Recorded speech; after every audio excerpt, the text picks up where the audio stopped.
natin gawing malinaw at maganda ang ating mga content kay Facebook Reels. Subukan mo ito para sa mga quality video na mai-upload mo.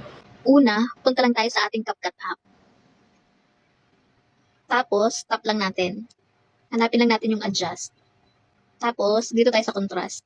Gawin lang natin siyang 10.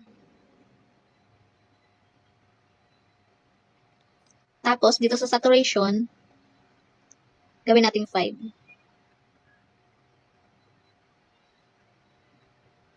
Tapos, dito sa sharpen, gawin natin 20.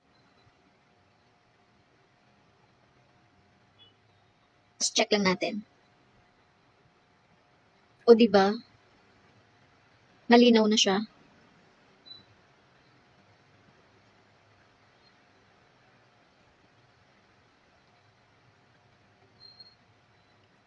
Tapos, kapag okay na yun sa inyo, dito tayo sa taas. Gawin lang natin itong 1080p.